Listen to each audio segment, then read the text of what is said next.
हरि ओम।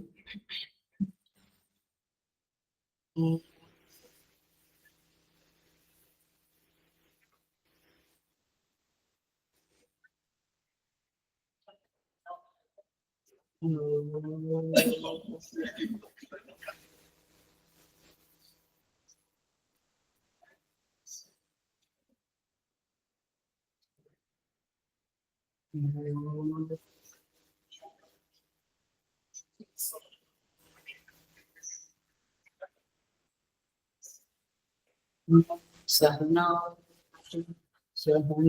भुनक्तु सह वीर्यं करवावहै तेजस्विनावधीतमस्तु मा विद्विषावहै। ओम शांति शांति शांति। समस्त जन कल्याणे निरतं करुणामयं नमामि चिन्मयं देवं सद्गुरुं ब्रह्म विद्वरम्। Hari Om. I welcome you all with great love and great respect in this Bhagavad Gita discourses.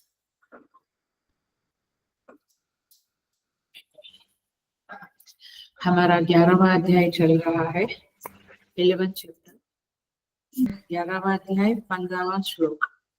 Arjun उवाच पश्यामि देवांस्तव देवदेहे सर्वांस्तथा भूतविशेषसङ्घान् ब्रह्माणमीशं कमलासनस्थं ऋषीश्च सर्वानुरगांश्च दिव्यान् अनेकबाहूदरवक्त्रनेत्रं पश्यामि त्वां सर्वतोऽनन्तरूपं नान्तं न मध्यं न पुनस्तवादिं पश्यामि विश्वेश्वर विश्वरूप।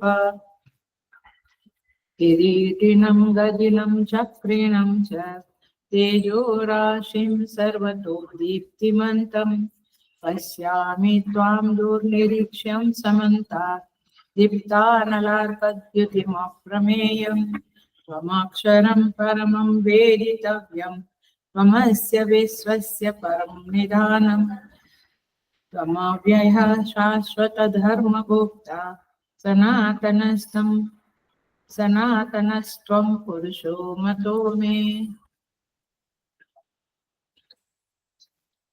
अनादिमध्यान्तमनन्तवीर्यम् अनन्तबाहुं शशिसूर्यनेत्रं पश्यामि त्वां दीप्तहुताशवक्त्रं स्वतेजसा विश्वमिदं तपन्तम् या वा पृथिव्योरिदमन्तरं हि व्याप्तं त्वयैकेन दिशश्च सर्वाः दृष्ट्वाद्भुतं रूपमुग्रं तवेदं लोकत्रयं प्रव्यथितं महात्मन्।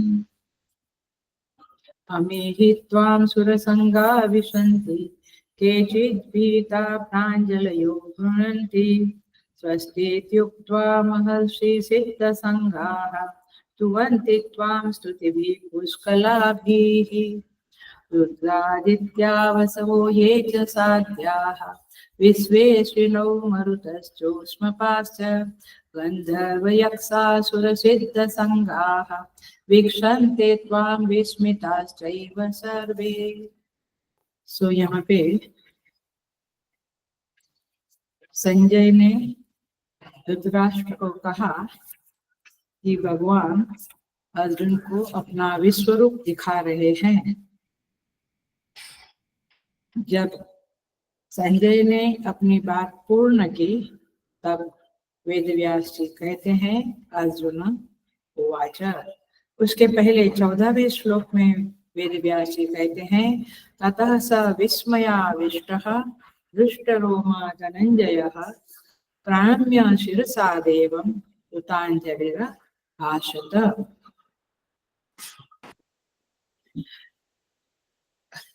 अर्जुन भगवान का विश्व रूप देख रहे हैं और विस्मय से आविष्ट है, उनके रोम हर्ष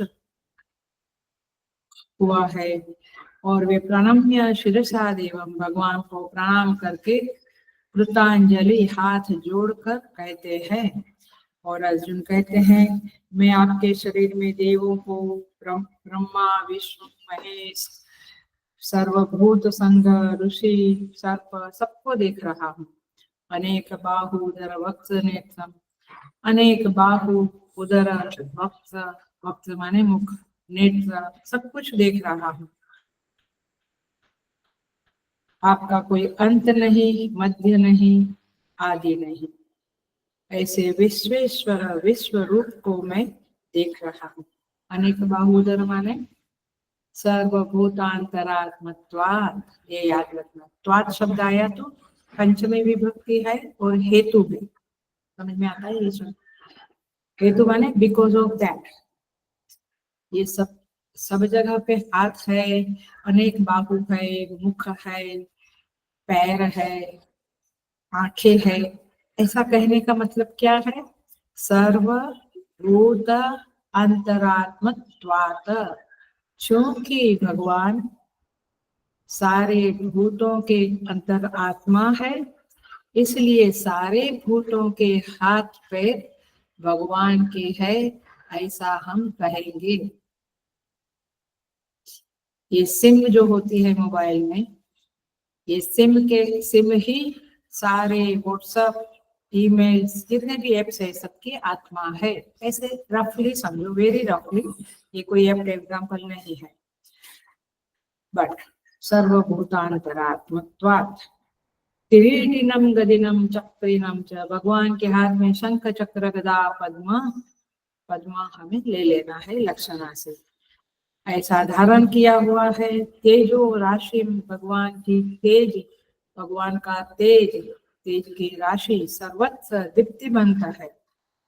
और कहते हैं दीप्ता अनल अर्क द्युतिम प्रवेयम प्रमेयम, कहते हैं प्रज्वलित अग्नि और सूर्य के सदृश ज्योति युक्त, दुर्निरीक्ष्य, कठिनता से देखे जाने योग्य, सब ओर से अप्रमेय स्वरूप मैं आपको देखता हूँ। यहाँ तक हमने सोमवार को किया था। आइए हम 18वां श्लोक देखते हैं। त्वम अक्षरम परमं वेदितव्यम। देखो, अब अर्जुन की विश्व रूप की स्तुति शुरू होती है। अब कहते हैं अक्षरम, आप ही अक्षर माने पर ब्रह्म परमात्मा हो, वेदितव्यम जानने योग्य हो, परमं वेदितव्यम परम जानने योग्य हो अथवा परम अक्षर हो। त्वम अस्य विश्वस्य परम निधान, आप इस जगत के परम आश्रय हो।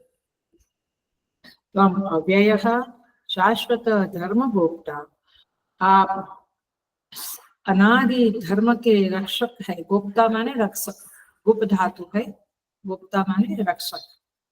आप शाश्वत धर्म के, शाश्वत माने अनादि धर्म के रक्षक हो।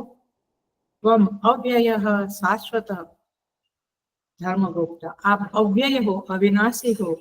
सनातनः त्वम, आप सनातन हो। पुरुषो मतो में, आप सनातन पुरुष हो, ऐसा मेरा मत है। आइए इस वेरी इंपॉर्टेंट श्लोक को हम देखें।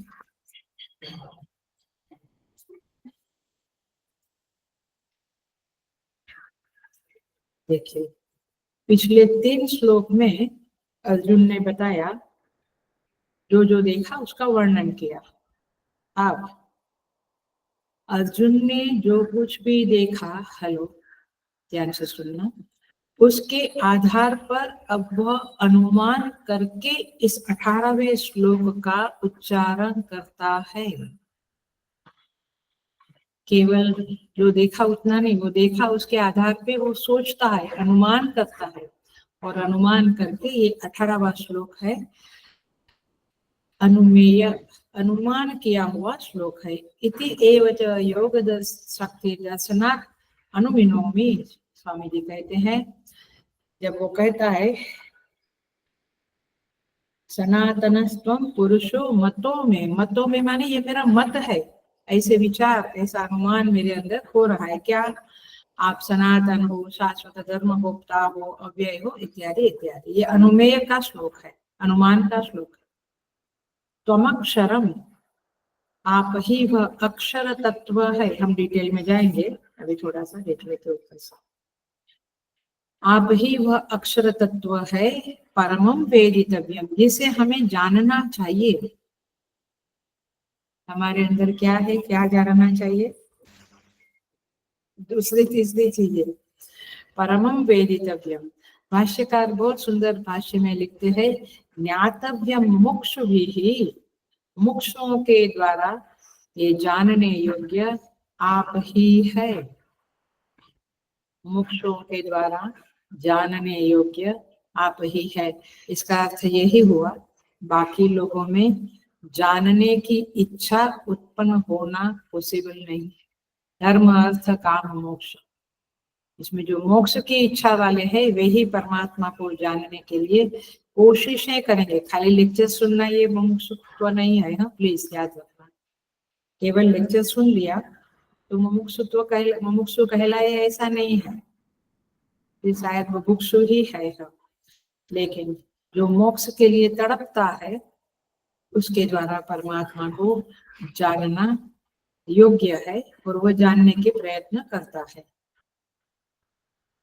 त्वमस्य विश्वस्य परम निधानम, आप इस विश्व के नाथ है, माने रहने का स्थान है। निधान माने रहने का स्थान है। देखो इसका अर्थ क्या हुआ, परमात्मा इस विश्व का रहने का स्थान है, माने परमात्मा इस विश्व में रहता है। कैसे? परमात्मा एक ऐसी सत्ता है, हेलो ध्यान से सुनना प्लीज, बिल्कुल अटेंशन से। परमात्मा एक ऐसी सत्ता है जिसमें यह विश्व भासता है। परमात्मा का रहने का स्थान माने समझ में आया?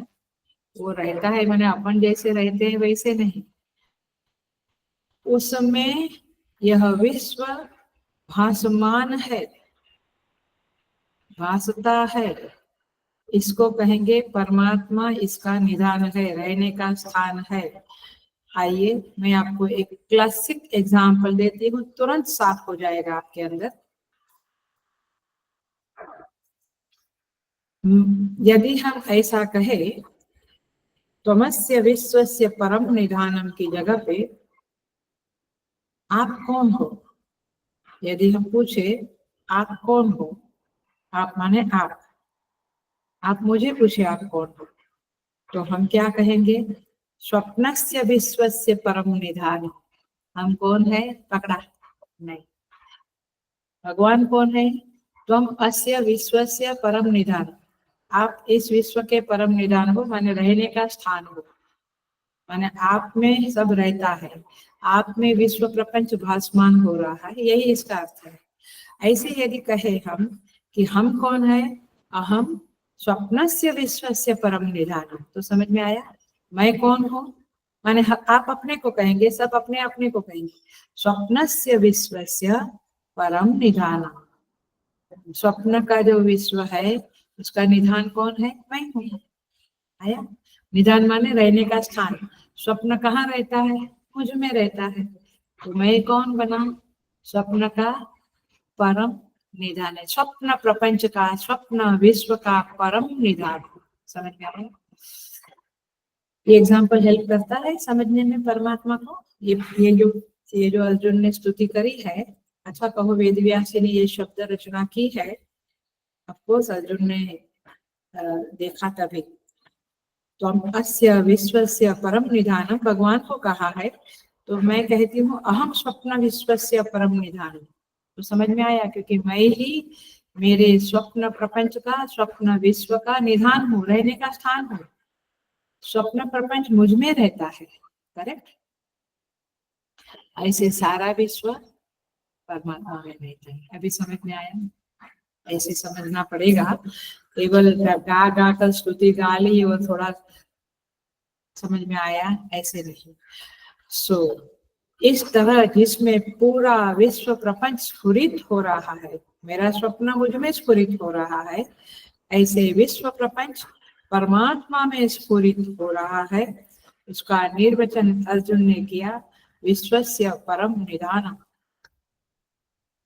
एक बहुत बहुत बहुत इम्पोर्टेंट बात, मैंने जो मैसेज डाला था उसमें तो जरा सा ही बोला, लेकिन काफी कुछ अच्छी चीजें इस चैप्टर में आती जाती है, आती रहेगी, आती रही है। आज के क्लास में भी देखो, ये एक बात बताई और एक दूसरी बात इसी सेंटेंस के संदर्भ में।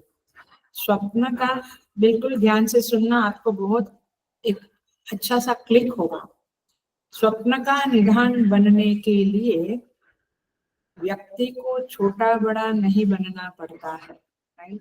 कोई गरीब है, कोई श्रीमंत है, कोई बुद्धिमान, कोई मूर्ख, जैसा भी है, बट उसके लिए ऐसा नहीं कि मैं स्वप्न का निधान बनने के लिए मुझे थोड़ा बड़ा बनना पड़े, ऐसा नहीं। जो जहाँ है, जैसा है वैसा, वैसे ही, जैसा है वैसा ही उसमें स्वप्न प्रपंच भासता है, और वह स्वप्न प्रपंच का निधान कहलाता है।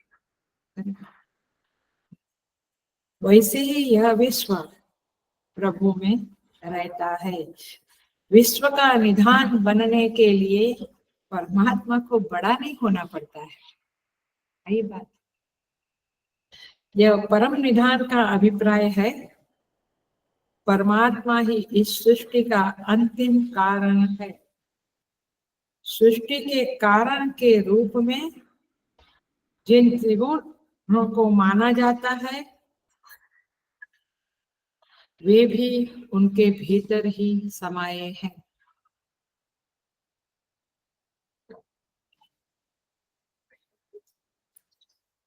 समझ में आया? परम निधान का अर्थ है सृष्टि का कारण है प्रभु। और वैसे सृष्टि का कारण हम किसको मानते हैं? त्रिगुणात्मिका माया, त्रिगुण को मानते हैं। बट ये त्रिगुण भी कहाँ बैठे हैं? उनका भी निधान क्या है? परमात्मा। तो इस तरह से इस पंक्ति को अच्छे से समझना। अब आते हैं दूसरे शब्द पे। ये क्लासिक एक्सप्लेनेशन है, स्वामी जी की कृपा से हम आपको बता पा रहे हैं, क्योंकि आपको कहीं बहुत सारी टीकाएं हैं, कमेंट्रीज है गीता के ऊपर, बट कई कई चीजें ऐसी है जो केवल स्वामी जी के द्वारा ही कही गई है, उनको ही स्फुरित हुई है। पिछले क्लास की भी जो सारी बातें करी वो स्वामी जी का वचन है, कहीं कमेंट्री में से आपको कुछ नहीं मिलेगा, कहीं नहीं मिलेगा। इसीलिए हम स्वामी जी का पुराना कोर्स, माने उन्होंने जो एक कोर्स लिया था 91 में और दूसरा 2006 में, दोनों कोर्स को सुनते हुए आपको उनका ही उच्छिष्ट हो रहे हैं। सो दूसरा शब्द है अक्षर। देखो, भाष्यकार ने अक्षर शब्द का अर्थ किया है परमम ब्रह्म। अर्जुन कह रहा है कि मैं आपको विश्व रूप में देख रहा हूँ, लेकिन मुझे अनुमान हो रहा है। मैंने ओपनिंग में ही ये शुरू किया कि ये श्लोक क्या है? अर्जुन ने जो कुछ विश्व रूप देखा उसका अनुमान के रूप में यह 18वां श्लोक है। सो आप परमार्थ ब्रह्म है, इस अनुमान में विश्वरूप लिंग है। लिंग माने साइन, चिन्ह, लिंग है, और निर्गुण रूप अनुमेय है। और ये अक्षरम, परमम अक्षरम शब्द का अर्थ है निर्गुण परब्रह्म। निर्गुण रूप प्रत्यक्ष नहीं है। प्रत्यक्ष क्या है? विश्वरूप। अर्जुन की विशेषता देखिए कि विश्वरूप दर्शन के तुरंत बाद वह अनुमान कर लेते हैं और कहते हैं मेरा आप परमम अक्षरम है। और तीसरी लाइन में कहते हैं त्वम शाश्वत धर्म भोक्ता। बहुत अटेंशन से, बहुत ध्यान से सुनना, बहुत सुंदर शब्द है। मुझे लगता है ये शब्द का हम चिंतन मनन कंटेम्पलेशन करें तो हमारे जीवन में, हमारे बुद्धि में बहुत अपलिफ्टमेंट आएगा, जीवन में बहुत पॉजिटिव परिवर्तन होगा, अच्छा परिवर्तन होगा, साधना में भी बहुत अच्छा लाभ मिलेगा आपको। तो ध्यान से सुनिए। त्वं शाश्वत धर्मस्य गोप्ता, आप ही धर्म के रक्षक है। गोप्ता माने रक्षक, गुप धातु है, गोप्ता माने रक्षक। मैं वर्ड मीनिंग बोला तभी भी लिखा गोप्ता का रक्षक, अभी भी लिखते हैं। इसका मतलब है कि अटेंशन आजकल सेक्सी, वो पहले का जमाना गया है जब हम बुक का बुक बाय हार्ट कर लेते थे। अभी वो ताकत नहीं बची है लोगों में भी नहीं, और वेरी डिफिकल्ट। बट एक उम्र होती है जब आप कर सकते हो, आपको पूरा लेक्चर बाय हार्ट हो जाता है। अभी भी लोग हैं मेरे साथ जो कहते हैं कि अम्मा आप बोलो, माने मेरे क्लास के बाद बोलते हैं आप बोलो, हम पूरा लेक्चर आपको सुना देंगे, ऐसे लोग हैं। सो त्वं धर्म शाश्वत धर्मस्य गोप्ता, आप ही धर्म के रक्षक है। धर्म माने क्या? धारणात् धर्म, धु धातु है, धारणात् धर्म, धारण करना। धारण करना माने जैसे आप गहने धारण करते हो, आप विचार धारण करते हो, आप वैल्यू सिस्टम धारण करते हो। मैंने सत्य को धारण किया है, माने क्या? मैं कभी असत्य नहीं बोलेगा, इसको कहेंगे धारण करना। आप विश्वास को धारण करते हो, कहीं आपने श्रद्धा रखी तो आप बस उस श्रद्धा आपकी पक्की बन जाती है, इसको क्या कहेंगे? टू सस्टेन, धारण करना। आप इस शब्द को बहुत अच्छी तरह से चिंतन करना और उसके मर्म को पकड़ लेना। सो भगवान को क्या कहा अर्जुन ने? त्वं शाश्वत धर्मस्य गोप्ता। इसका अर्थ क्या हुआ? आप शाश्वत धर्म के रक्षक है। और धर्म वह है जिसके कारण, मैं और एक्सप्लेन करना चाहूंगी क्योंकि ये शब्द बहुत, ये धर्म शब्द बहुत व्यापक है। इसको अच्छी तरह से हम एटलीस्ट हम वेदांत के चिन्मय मिशन के साधक समझ लें। बाकी तो धर्म के बारे में कभी टीवी में भी देखते हैं, बड़े बड़े लोग भी कुछ अलग ही तरह से बोलते हैं। बट एनीवे, देखिए, आप ऐसा आहार करें, डाइट खाना करें, ऐसा विहार करें, आहार विहार निद्रा, आप ऐसा करें कि आपकी बॉडी स्वस्थ रहे, टिकी रहे, राइट? उसको क्या कहेंगे? ये आहार शरीर का धारण करता है, ऐसा बोलेंगे ना। ये निद्रा के कारण मेरा शरीर धारण हुआ है, धारण हुआ है माने टिका है, अच्छी तरह से स्वस्थ है। समझ में है? धर्म शब्द का अर्थ मैं बहुत नीचे आके समझाती हूँ अथवा डीपर में समझाती हूँ। ऐसी भावनाएं और विचार हमारे अंदर हुए जिसके कारण हमारे मन की धारणा बने, माने मन मेरा धारित रहे, सस्टेन रहे, स्वस्थ रहे, टिका हुआ रहे, डिस्टर्ब ना रहे। टिकना माने डिस्टर्ब नहीं होना, मैं इस जगह पे एकदम स्थिर खड़ा हूँ, मतलब कि मैं डिस्टर्ब नहीं हूँ, चलन नहीं है मेरे अंदर, इसको धारण करना बोलेंगे। तो ऐसे विचार, ऐसी भावनाएं हो हमारे अंदर जिसके कारण मन धारित रहे, धारण करना, मन का धारण करना विचारों के द्वारा, भावनाओं के द्वारा, वैल्यू सिस्टम के द्वारा। देखिए, सत्य, अहिंसा, विनय, संवेदनशीलता, सहानुभूति, सहायता, करुणा, क्षमा, ये सारे गुण है, ये मन को धारण करते हैं, मन स्वस्थ रहता है। बट और ऐसे ही शास्त्र का चिंतन मनन, आचार्यों से शास्त्र का श्रवण, यह सब कुछ आपकी बुद्धि को ठीक रखता है, टिकाए रखता है का मतलब है बुद्धि स्थिर रहती है, बुद्धि डावाडोल नहीं होती है, बुद्धि में गलत फहमियां कम हो जाती है। तो ये है धर्म शब्द का अर्थ, धारण करना। अब ये जो सारी चीजें हैं, सत्य, अहिंसा आदि वैल्यू सिस्टम, शास्त्र की बातें, ये सब कहाँ से आते हैं? ये कहाँ से आ, अपने अंदर हम कहेंगे मेरे फ्रेंड के द्वारा, माता पिता के द्वारा, गुरु के द्वारा, वो बात ठीक है, बट कहाँ से?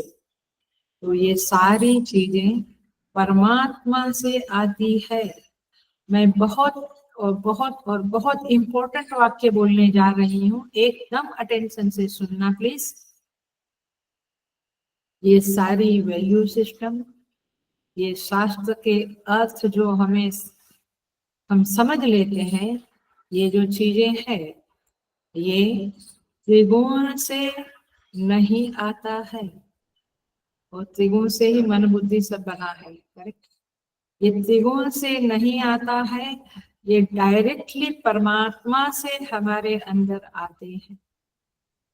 ये क्षमा, करुणा, दया, अहिंसा, सत्य, ये वैल्यू सिस्टम के शाश्वत धर्म से गोप्ता, ये वैल्यू सिस्टम के रक्षक है। माने हमारे अंदर ही अंतर्यामी, इज द कस्टोडियन ऑफ धर्म। ये धर्म के रक्षक बनकर हमारे अंदर बैठे हैं, और ये सब कुछ उनसे आता है। ये वृत्तियां, हेलो, ये समझ जो उत्पन्न हुई, ये भक्ति उत्पन्न हुई, ये वैल्यू सिस्टम जो है, ये इसकी जो वृत्तियां बनती है, भक्ति की भी वृत्ति बनती है, समझ भी एक वृत्ति से समझ आती है, और ये वैल्यू सिस्टम की भी वृत्तियां बनती है। सारी वृत्तियां शाश्वत धर्म है, और ये परमात्मा से, अंतर्यामी से सब कुछ आता है, त्रिगुण से नहीं आता। नंबर 1। नंबर 2, मैं शाश्वत धर्म गोप्ता का मीनिंग समझा रही हूँ। अब हम अंतिम चरण में आए हैं। सेकंड पॉइंट, उसे कोई मिटा नहीं सकता है। हेलो, बहुत बड़ी बात है। ये शाश्वत धर्म जो है, इसीलिए हम लोग कहते हैं ना, सनातन धर्म की रक्षा करो। करना कर्तव्य है, क्योंकि हम कुछ करेंगे तभी थोड़ा कुछ भगवान भी दया करेंगे। लेकिन सनातन धर्म का अर्थ ही है कि ये शाश्वत धर्म है, और शाश्वत धर्म को कोई मिटा नहीं सकता है। क्यों? क्योंकि वह शाश्वत है, ये सदा है। कोई आक्रमणकारी मंदिर तोड़ देगा, मंदिर की जगह पे और कुछ बना लेगा, नाम बदल देगा, लेकिन यह जो हृदय में, हृदय रूपी मंदिर में जो दया रूपी वृत्ति आती है, उसको कोई मिटा नहीं सकेगा। कितना भी बड़ा आक्रमणकारी हो, कितनी भी खराब कंपनी में, बैड कंपनी में कोई रहे, लेकिन अंदर का जो शाश्वत धर्म पड़ा है, वह कोई मिटा नहीं सकता है। यदि ऐसा न होता, ध्यान से सुनो ये वाक्य, यदि ऐसा न होता, तर्क रखती हूँ, तो दुनिया रहने लायक नहीं होती।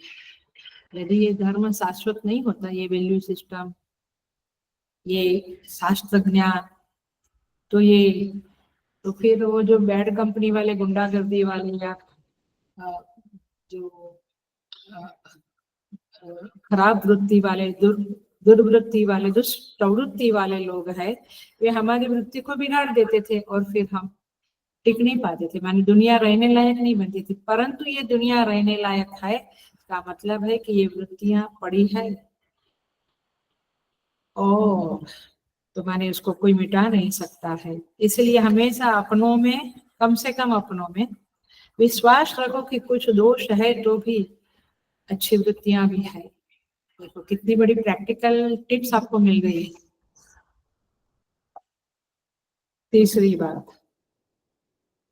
इन वृत्तियों के, ये शाश्वत धर्म की वृत्तियों के विरोधी वृत्ति को परमात्मा पसंद नहीं करते हैं। सुना?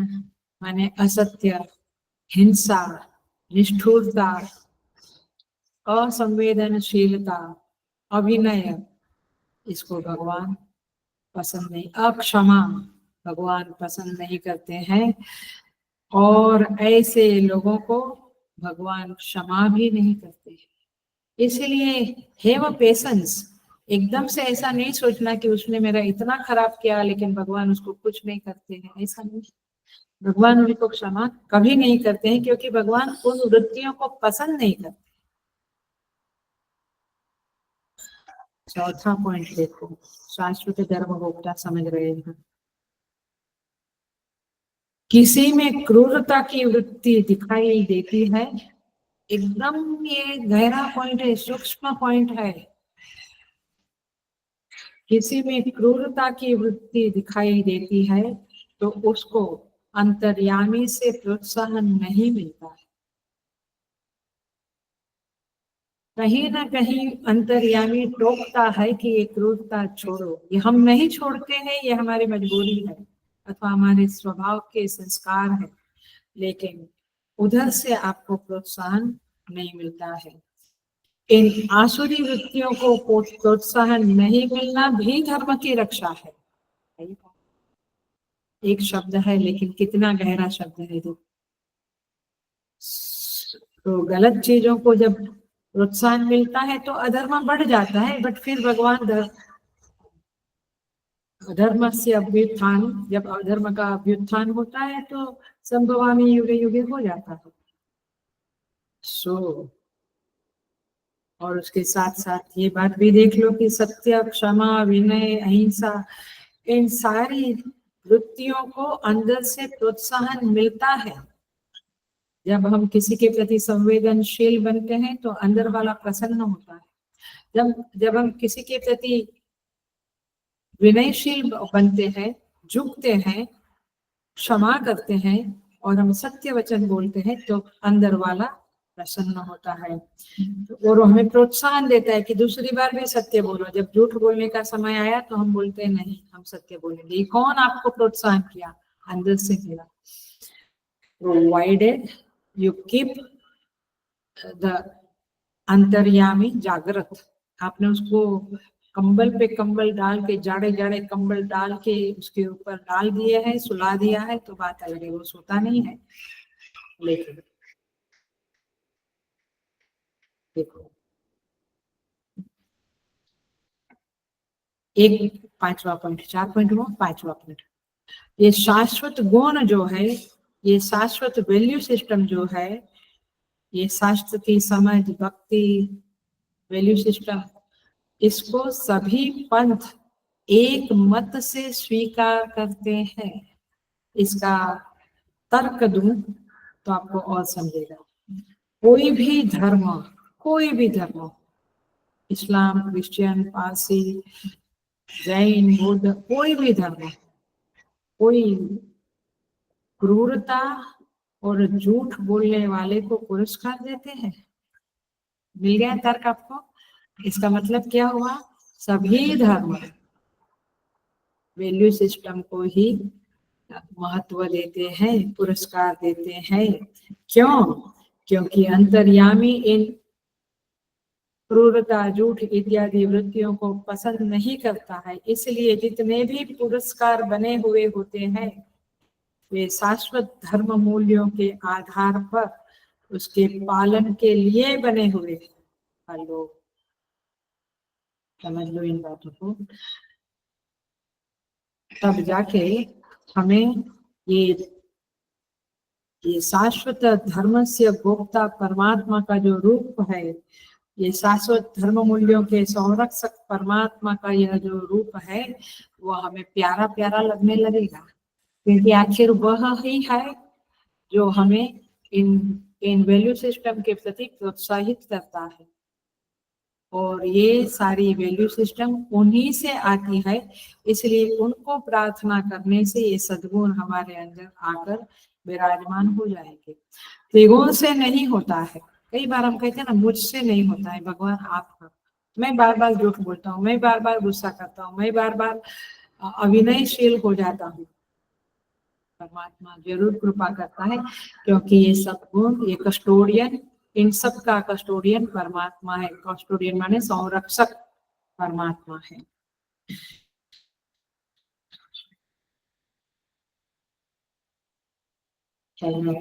शाश्वत धर्म से भोक्ता,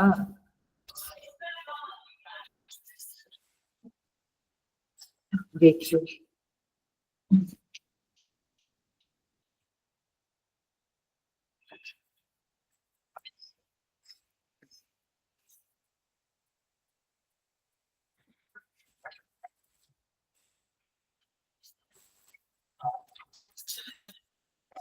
शाश्वत धर्म के शाश्वत भोक्ता, रक्षक परमात्मा जो है, वही धर्म का मूल स्रोत है, वह अंतर्यामी अंतरात्मा ही है। वह सभी के अंदर जो धार्मिकता है उसे मरने नहीं देता है। हम कहते बिल्कुल दुष्ट अधर्मी, कहीं ना कहीं वो धार्मिकता जीवित पड़ी है। पानी दे दो उस धार्मिकता को, थोड़ा सत्संग कर लो, सब ठीक हो जाएगा। तो धर्म का स्रोत भीतर विद्यमान है, वह आपको पूर्ण अधर्मी कभी नहीं बनने देगा। इसलिए समाज में जो कुछ भी होवे, धर्म कभी नष्ट नहीं हो सकता है। और इसीलिए ये सारी वृत्तियां हैं, उसको पानी कहाँ से मिलता है? पुलिस से, कोर्ट से, हॉस्पिटल से, परमात्मा से मिलता है। भगवान ही उस धर्म के रक्षक है और वे आपके अंदर बैठकर इस सब वृत्तियों को पानी देते हैं, जीवंत रखते हैं।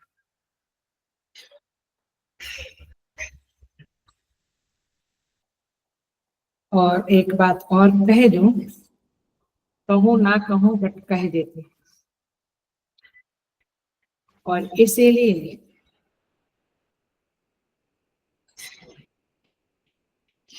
कोई पूछा कि हम क्यों सत्प्रवृत्ति नहीं करते, क्योंकि उस कस्टोडियन को आप ध्यान नहीं देते हैं।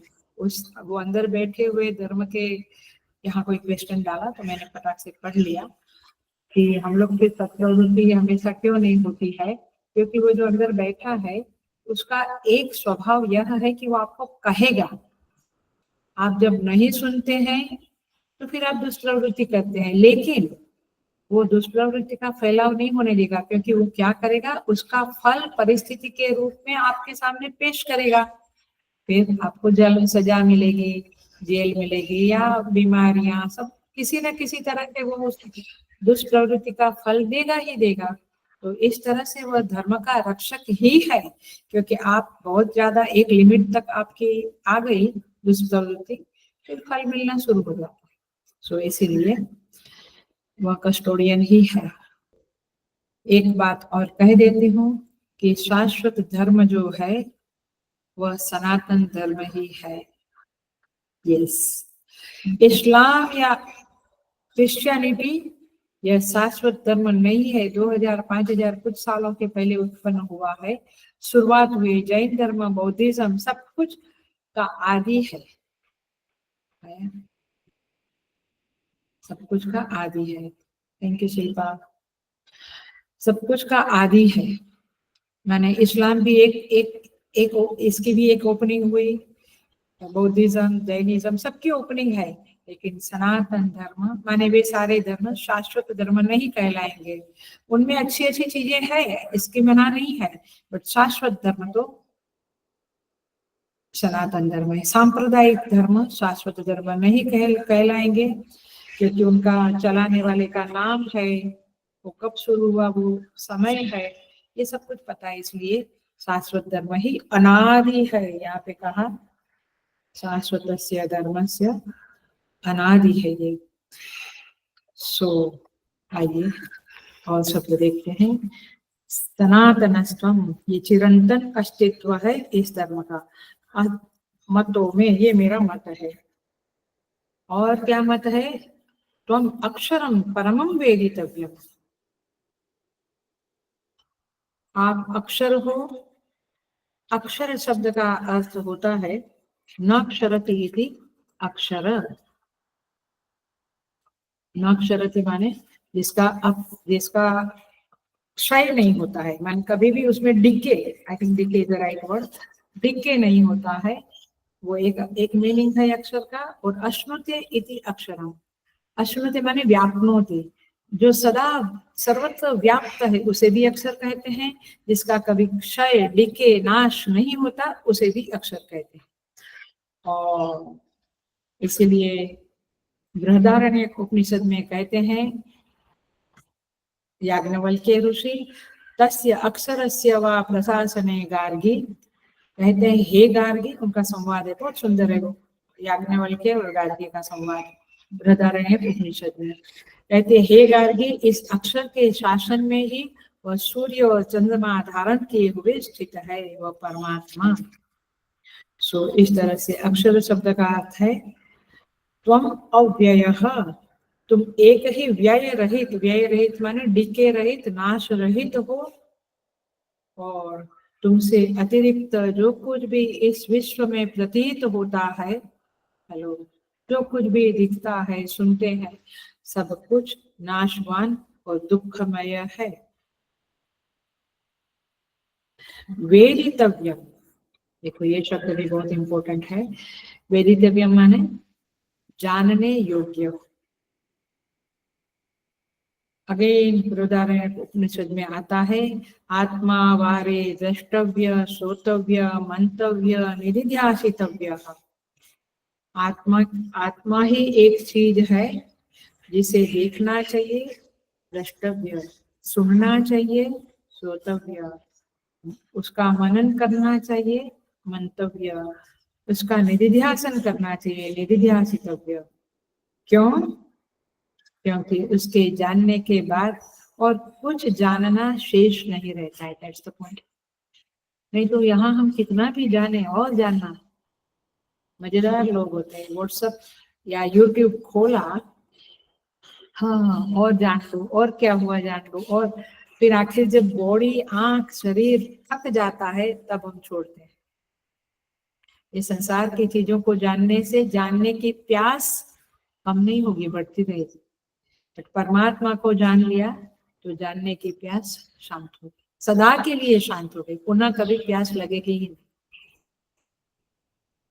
सो ये है त्वम अक्षरम परमम वेदितव्यम। परमम वेदितव्यम भगवत गीता का 15वां अध्याय आएगा तभी भी आपको पता चलेगा। वहां भगवान कहते हैं, सर्वस्य चाहम हृदि सन्निविष्ट मत्तः स्मृतिर्ज्ञानम् कोहनं च वेदैश्च सर्वैरहमेव वेद्य वेदांत कृद्वेद विदेव चाहम्। वेदैश्च सर्वैर अहमेव वेद्य, सारे वेदों के द्वारा जानने योग्य कुछ है तो मैं ही हूँ। देखो इसी को यहाँ पे अर्जुन कहते हैं, त्वम अस्य विश्वस्य निधानम त्वम परमम अक्षरम त्वम वेदितव्यम, आप जानने योग्य है। केनोपनिषद तो कह देता है, उपनिषद तो थोड़े कठोर भी है, वो कह देता है, इह चेत अवेदित अथ सत्यमस्ति, इह चेत न अवेदित अथ महति विनष्टि। यदि उस आत्मा को इस संसार में जान लिया तो बस बेड़ा पार हो गया, सत्यमस्ति। किंतु नहीं जाना तो बहुत बड़ा नुकसान कर लिया, क्योंकि माय डियर साधकास, ये चीज मेरे अंदर बहुत जागृत रहती है, सच कहती हूँ, और आपके अंदर भी जागृत होनी चाहिए, सतत जागृत होनी चाहिए कि, बोली देखिए, कि गारंटी मत करो कि हर जन्म हमें मनुष्य का ही मिलेगा। 84 लाख योनियां है, हेलो, तो कोई भगवान आपके प्रति कोई पार्शलिटी नहीं करेगा, क्योंकि उसका नाम ही है न्याय प्रिय, ये पक्षपाती नहीं है। और ये बात मेरे अंदर इतनी घुसी हुई है, इसलिए ये डर रहता है कि पता नहीं किस जन्म में क्या कुत्ता, बिल्ली, केमल, एलिफेंट, कॉकरोच, लिजर्ड, क्या क्या, यू नेवर नो आपको क्या बनना पड़ेगा, आपके किस कर्म का फल क्या होगा। छोटे छोटे बैड कर्म है, उसका फल इसी तरह से भगवान क्या कहेंगे, एग्जॉस्ट करते हैं। माने काटने का स्वभाव है तो चूहा बना के, या जो भी, मैंने सो मूर्खता है तो गधा बन, मैंने यू नेवर नो, इसलिए मनुष्य जन्म एक ही ऐसा है। ऐतरेय उपनिषद में आओ, आई थिंक ये फ्राइडे के क्लास में ही आने वाला है, कि भगवान ने घोड़ा बनाया, गधा बनाया, देवता लोग बोले हम अंदर घुसेंगे ही नहीं। जब मनुष्य बनाया तो देवता बोले ठीक है, ये हमारे रहने के लिए योग्य है। आप समझे, हम समझे कि ये मनुष्य जन्म बहुत दुर्लभ है, बहुत ज्यादा दुर्लभ है, और इसीलिए इसका जितना सदुपयोग हो जाए हम करें। सो भूतेषु भूतेषु विचित्य धीराः प्रेत्यास्मात् लोकात् अमृता भवन्ति। केनोपनिषद में कहते हैं, हर एक प्राणी में उस परमात्मा को देखकर साधक अमृत हो जाता है, माने मोक्ष प्राप्त कर लेता है। तो ये है शाश्वत धर्म भोक्ता परमम अक्षरम वेदितव्यम। देखिए, इस तरह से जब हम श्लोकों को देखेंगे तो बहुत अच्छा लगेगा। हम आगे बढ़ सकते हैं। 12 मिनट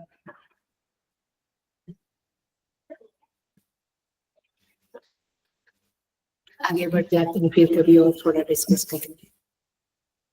19 नंबर के श्लोक में अनंत वीर्य अनंत भावम शशि सूर्य नेत्र।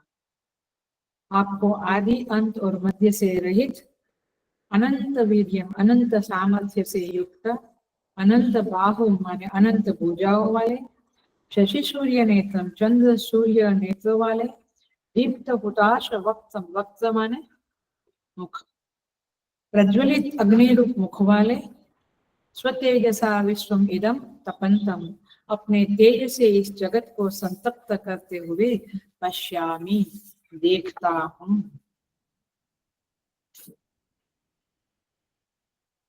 देखिए, आपका आदि मध्य और अंत कहीं पर भी दिखता नहीं है। आपकी सामर्थ्य अनंत है, आपकी अनेक भुजाएं हैं, सूर्य और चंद्र रूपी दो नेत्र को धारण किए हुए हैं।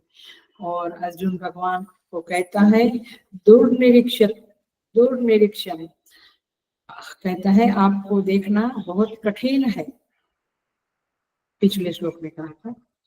और दीप्त हुताश वक्तम आपका मुख प्रज्वलित अग्नि की तरह तेजस्वी दीप्त है। ऐसा लगता है जैसे विश्व को निगल लेने वाला आपका रूप है। और आपका तेज ऐसा है कि विश्व को तपा रहे। इसलिए ये श्लोक सिंपल है, तो ऐसे ही देखिए।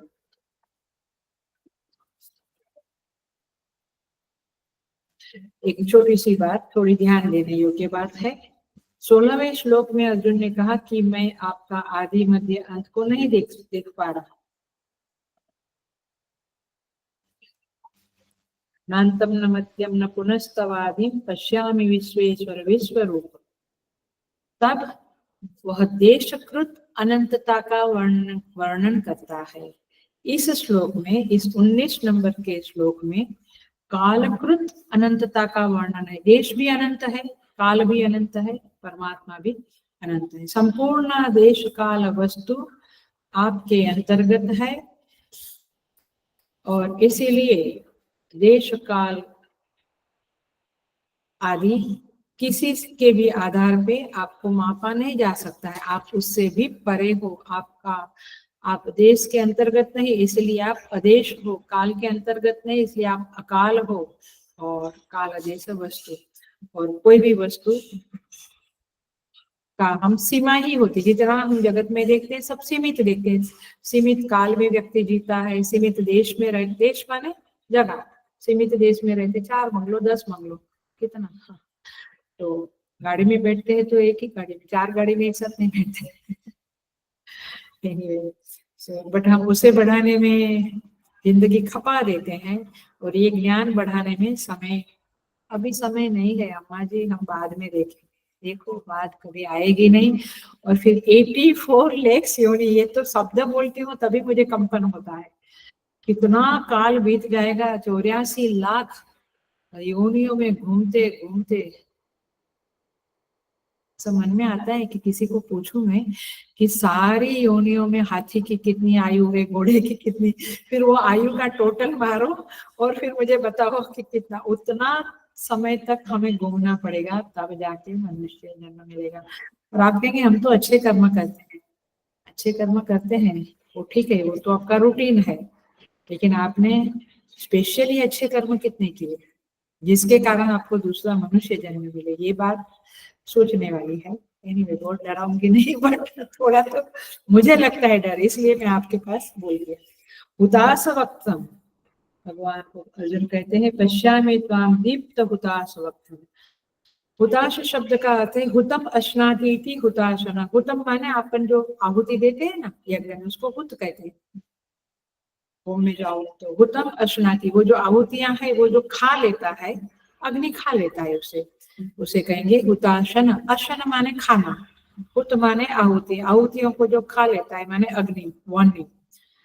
तो यज्ञादि में जो घृत की आहुति दी जाती है, घी वगैरह की या लकड़ी जो भी, उसे जो भक्षण करता है उसका नाम है हुताग्नि अथवा हुताशन। तो हुताश वक्त माने आपका मुख ऐसा है कि जैसे सारे विश्व रूपी आहुति को आप निगलने जा रहे हैं। हाउ दैट दृश्य विल बी एंड हाउ, सो इसे कहेंगे हुताश, हुता दीप्त हुताश वक्त, दीप्त माने प्रज्वलित, हुताश वक्त। और ऐसा लगता है स्वतेज सा विश्वमिदं तपंतम, हे प्रभु अपने तेज से आप विश्व को तपाते हैं। प्रश्न करता है साधक, प्रभु तो परमात्मा तो आनंद स्वरूप है, वो विश्व को तपाते, तपाता तो कोई दुष्ट आदमी हमको तपाता है या दुष्ट परिस्थिति तपाती है, परमात्मा तो आनंद स्वरूप है, तो कैसे तपाते हैं? सुनिए, ध्यान से सुनिए। विश्व में जब तक नानात्व बुद्धि है, सीधा मैं वेदांती बोलती हूँ, मैं तो और भी लौकिक बातें करके भी बता सकती थी, बट आई होप कि आपको लौकिक बातें समझ में आ जाती है। तो वेदांत कहता है विश्व में जब तक नानात्व बुद्धि है, माने ये इससे अलग है, रमेश महेश से अलग है, महेश सूर्य से अलग है, ऐसे सब अलग अलग है, तब तक भगवान का तेज, एक वस्तु भगवान का तेज इस तरह से होगा कि हमें ताप मिलेगा। माने नानात्व बुद्धि, भेद बुद्धि ताप देने का कारण है। वही अभेद बुद्धि किया, सब में परमात्मा का दर्शन किया, तो वह ताप पाप मिट जाते हैं। और इसीलिए ईशावास्य की श्रुति कहती है, तत्र क्व मोह क शोक एकत्वम अनुपश्यत। जो एकत्व को देखता है, एक परमात्मा को ही सब में देखता है, उसको कहाँ शोक है, कहाँ मोह है, और इसलिए उसको नहीं तपाएगा। भगवान का ये रूप किसको तपाएगा? जिसमें भेद बुद्धि है, नानात्व बुद्धि है, राग द्वेष है, ईर्ष्या, लोभ, ये सब दुष्वृत्तियां है, उसे ये जगत तपाएगा ही तपाएगा, न तपावे तो आश्चर्य है। सो कहते हैं अनंत वीर्यम, अनादि मध्यांत अनंत वीर्यम। वीर्य माने वीर भाव, वीर भाव का अर्थ है एक बहादुरी। हम कहते हैं ना बड़े वीर है ये, इसका अर्थ क्या? हम तो बंदूक की आवाज टीवी में सुन के घबरा जाते हैं माने गन का कोई, माने मैं तो कभी भी वो क्या बोलते हैं ऐसा युद्ध झगड़े गुंडा का वो देख ही नहीं सकते, आई कांट सी ऐसा सब। कई लोग वो टाइप का सबको देख, क्या क्राइम कुछ, हाँ कुछ ऐसे ऐसे सीरियल हैं वो देखते हैं, मैं तो कुछ नहीं देख सकती हूँ। एनीवे, सो वीर का अर्थ होता है जिसमें वह वीर्य है, ताकत है, कि वे विचलित नहीं होते हैं, दैट्स द पॉइंट। माने जन्म, यौवन, वृद्धत्व, मृत्यु और सारा सब गुंडागर्दी और सारा दुष्टता, दुष्प्रवृत्तियां देख कर भी जिसके मन में विकार न हो, उन्हें वीर पुरुष कहा जाएगा। माने दूसरों का तो शायद हम देख लेंगे, बट अपने प्रति आएगा तब की बात है। अपने प्रति ऐसे सब दुष्टता आएगी तभी हमारे अंदर विचलित भाव न होवे, पराभूत न होवे, उसे कहेंगे वीर्यता, वीरता। तो भगवान अनंत वीर्य, अनंत सामर्थ्य है प्रभु में। अब देखो उस सामर्थ्य का एक वाक्य में, हेलो बिल्कुल ध्यान से सुनना, एक वाक्य में वर्णन करती हूँ।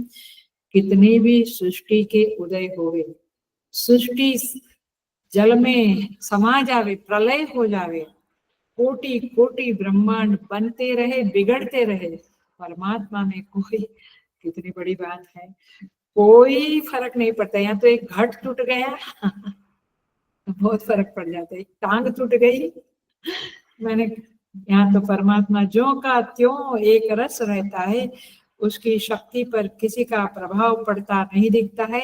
इसलिए उनका नाम, उनको अनंत वीर्य करके अर्जुन ने संबोधित किया। अनंत बाहु शशि सूर्य नेत्र, ये सूर्य और चंद्र भगवान के उस विराट पुरुष के चक्षु है, आंखें है। सूर्य में तपाने की और प्रकाशन की शक्ति है, चंद्रमा में आह्लादन की और प्रकाशन की शक्ति है। तो इस तरह से ये सूर्य और चंद्र के बारे में वेदों में कहते हैं, स्वस्ति पंथाम अनुचरेम सूर्य चंद्रमसो। एवं ऋग्वेद में वाक्य आता है, स्वस्ति पंथाम सूर्य चंद्रमसो।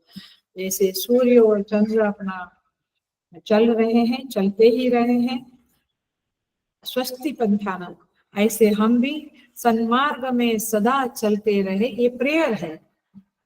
एक बुक है छोटी सी, रामकृष्ण परमहंस रामकृष्ण मिशन की, चाहे तो मैं नाम डालूंगी, बहुत सुंदर छोटी छोटी छोटी छोटी प्रेयर है। कभी ऐसा लगता है कि करना है तो कर सकते हैं। मैंने एकदम छोटी बुक है और छोटी छोटी ऐसी ऋग्वेदों की प्रेयर है, वेदों की प्रेयर है। सो उसमें है, स्वस्ति पंथाम अनुचरेम सूर्य चंद्रमसो एव। तो उनकी गति में कभी रुकावट नहीं आती। क्यों? क्योंकि वे कहीं आसक्त नहीं होते, चलते रहते चलते रहते। और हमारा तो कहीं दिमाग में कुछ आसक्ति आ गई, विचारों में, भावनाओं में, व्यक्तियों में, पदार्थों में, ओ माय गॉड। सो न उनमें राग है न द्वेष है, सूर्य चंद्र इत्यादि। सो इस तरह से हम, ये कर्मयोग का सिद्धांत है, कर्मयोग के संदर्भ में ये पंक्ति है। तो हम भी ऐसे सृष्टि का कल्याण करते हुए कर्मयोग मार्ग में, माने समष्टि के लिए कर्म करते हुए अपने जीवन में आगे बढ़ते रहे, ये प्रार्थना है। तो शशि सूर्य नेत्रम, इस तरह से यह सुंदर प्रार्थना की है अर्जुन ने। एक और श्लोक देख लेते हैं, 20 नंबर का श्लोक।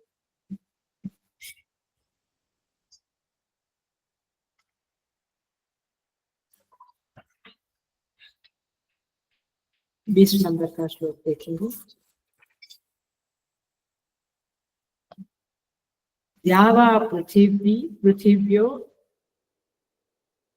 इदमन्तरमसि, कहते हैं व्याप्तम त्वया एकेन दिशः च सर्वाः। हे महात्मन, संबोधन क्या करते हैं भगवान को अर्जुन? हे महात्मन, स्वर्ग और पृथ्वी के बीच का संपूर्ण आकाश, द्यावा माने स्वर्ग, पृथ्वी माने पृथ्वी, और अंतरम माने उसके बीच का आकाश, सब दिशाएं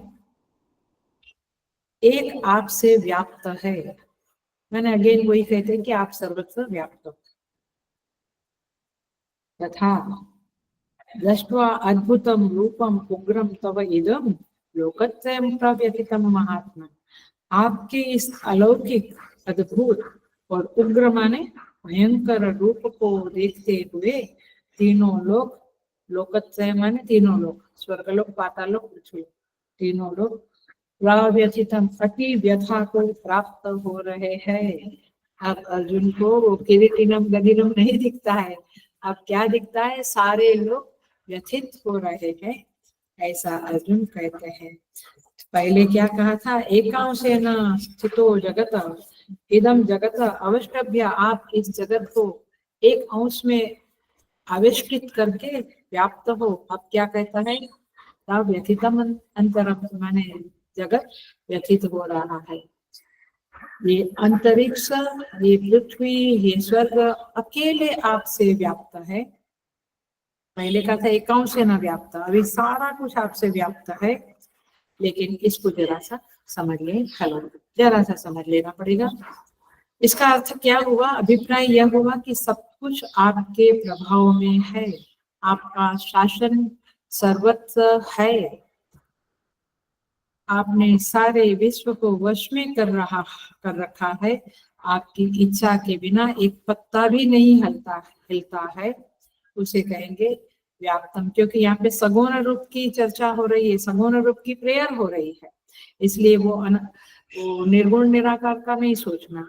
व्याप्तम त्वया सगुण रूपेण, अर्थात आपकी शक्ति, ज्ञान, बल, वीर्य से पूरा विश्व व्याप्त हो रहा है। यह व्याप्ति वर्णन भगवान के सगुण रूप का है। अर्जुन यहाँ चैतन्य रूप से जो व्याप्ति है उसकी बात नहीं कर रहा है। आपकी ईश्वरीय शक्ति से यह जगत व्याप्त है और सारी दिशाएं व्याप्त है, ऐसा अर्जुन कहता है। हे महात्मन, संबोधन देखो, ये महात्मा शब्द भी जबरदस्त है। कहते हैं कि आपका ये अद्भुत लेकिन उग्र रूप है, उसको देखकर लोग व्यथित हो रहे हैं। वैसे भी ये विश्व जो है उसमें सब कुछ मधुर मधुर सुंदर सुंदर नहीं होता है, कुछ ऐसी भी चीजें हैं जो हमें व्यथित करती है।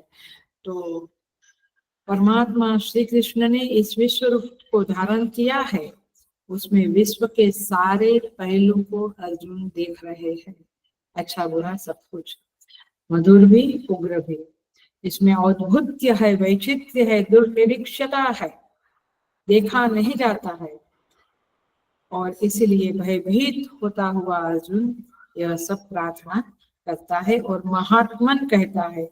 अब अर्जुन की मनोदशा में परिवर्तन हो रहे हैं और अब वो देखता है कि सारे तीनों के तीनों लोग व्यथित है, दुखी है आपके इस क्रोधित रूप को देखकर। जब युद्ध होता है तो भगवान का क्रोधित रूप, कौन सा है क्रोधित रूप वैसे भगवान का? नृसिंह रूप। नरसिंह भगवान का जो रूप है, प्रहलाद को रक्षा करने के लिए, प्रहलाद जी की भक्ति का रिवॉर्ड देने के लिए जो खंभे में से प्रकट हुए नृसिंह भगवान, ऐसा क्रोधित रूप भगवान का इस समय है। तभी तो लक्ष्मी जी को पूछा गया था कि लक्ष्मी जी इनको जरा शांत करो, बोलते ये कौन है, मुझे नहीं पता, क्योंकि उनके सामने भगवान ऐसे रूप में कभी हुए नहीं थे। तो ये क्रोधित रूप को देखकर तीनों लोग व्यथित हो रहे हैं और थोड़ा विभत्स रूप है, थोड़ा भयानक रूप है, और इसलिए अर्जुन इस तरह से प्रार्थना करते हैं। बट एक बात और ध्यान से सुन लेना, व्यथित होने पर भी अर्जुन की समझ में बदलाव नहीं आता, वो जानता है कि सारे रूपों में परमात्मा ही विराजमान है, बट अब उसको लग रहा है कि सारी दुनिया उस उग्र रूप को देखकर दुखी हो गई। महात्मन माने अक्षुद्र स्वभाव वाले, अक्षुद्र माने छोटा मन वाला आदमी, छोटी छोटी बात में बुरा मानता है, छोटा छोटा सोचता है, मैं मेरे पति का, मेरे बच्चों का, बस शुद्ध स्वभाव है, छोटा छोटा, हमें विशाल सोचने की, बड़ा सोचने की उनकी ताकत ही नहीं है। यहाँ तक कि नेबर, यहाँ तक कि सोसाइटी का भी अच्छा सोचने की, जाने दो ना, हमको क्या है। ये भयंकर वाक्य, माने ये वाक्य मेरे हृदय में तो तीर की तरह जाता है। कभी कोई बोलता है, हम कहते हैं कुछ बात, तो कहते जाने दो ना, आपको क्यों इतना टेंशन लेना है, छोड़ो ना, अपने बच्चों को वो सिखाएंगे गीता, आप क्यों इतना गीता सिखाने के स्कूलों को पकड़ते हैं। 45 स्कूल इस समय थी, ये रविवार को राइट डिस्ट्रीब्यूशन का प्रोग्राम है अपने आश्रम में, आइएगा, ओपन वेलकम, ओपन इन्विटेशन है। कैसे बच्चों ने चैंटिंग किया और कैसे स्टेट लेवल में गए, महाराष्ट्र लेवल में गए। तो इस तरह से माने शुद्ध सोचते हैं, लेकिन हम सोचते हैं कि हम कैसे, देखो हमारे पूज्य गुरुदेव का क्या सोचना था, उन्हीं से हमको प्रेरणा मिली है। गुरुदेव कहते थे घर घर में गीता, हर एक घर में गीता होनी चाहिए। तो कम से कम हमारे थाना के थोड़ी स्कूलों के, सारे स्कूल तो आते नहीं है, थोड़े बच्चों को हम थोड़ा सा कुछ सिखा दें तो कोई बड़ी बात नहीं है, बट हमें अपनी औकात में जितना सिखा सकते हैं सिखाना चाहिए। और फिर ये बहाने नहीं होने चाहिए कि आपको टाइम ही नहीं मिलता है, क्या करें, मुझे समझता ही नहीं। और सच में जो सेवा करने वाले हैं उसमें काफी लोग हमारे साथ जॉब भी करते हैं और सेवा भी करते हैं, और आप घर में बैठ के रोटी बनाते हैं और आप कहते हैं हमको टाइम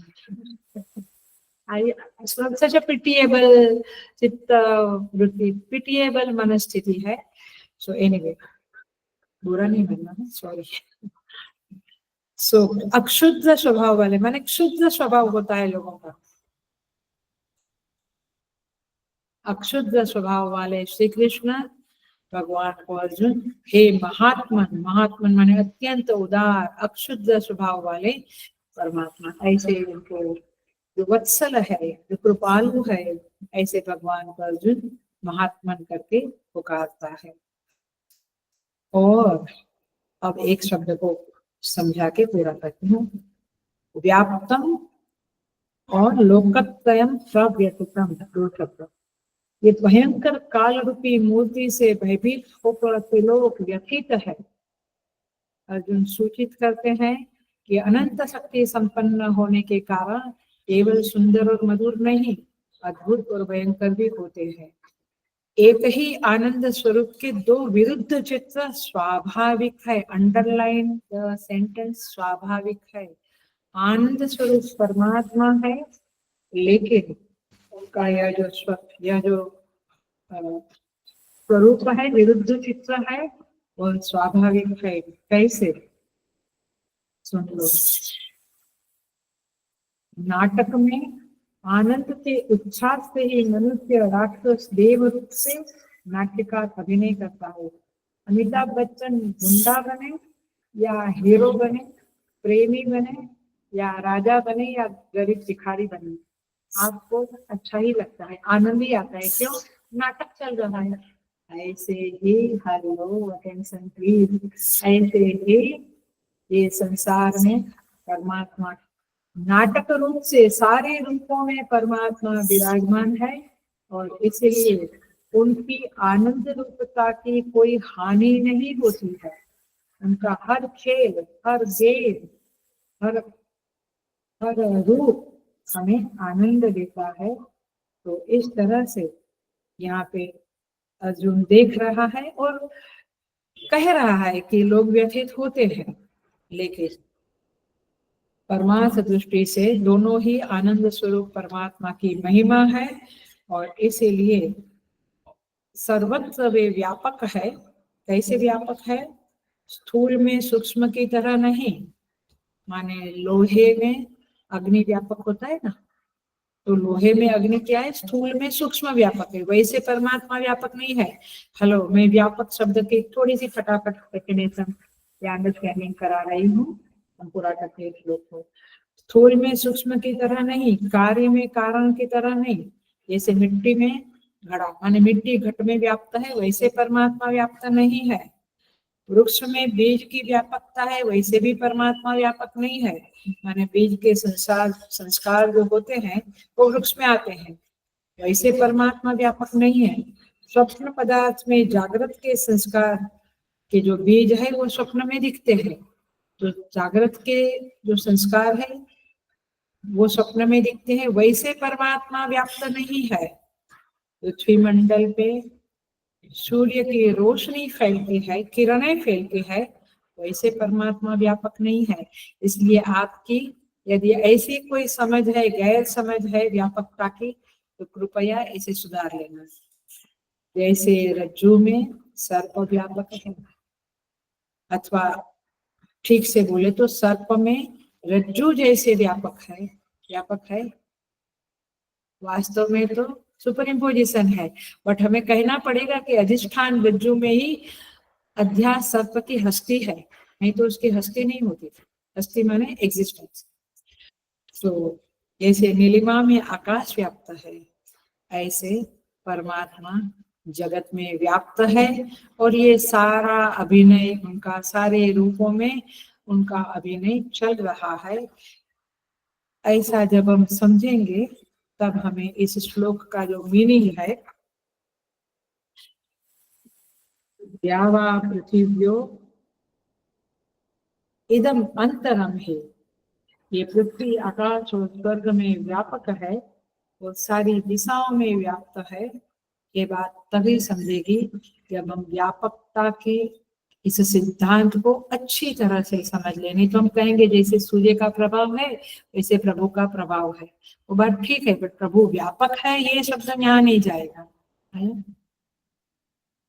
सो दृष्ट्वाद्भुतम रूपम उग्रम तवेदम, ये आपका अद्भुत और उग्र रूप देखकर लोकत्रयं प्रागतिकम महात्मा, ये तीनों लोग व्यथित हो रहे हैं। इस तरह से यहाँ पे यह श्लोक पूरा होता है।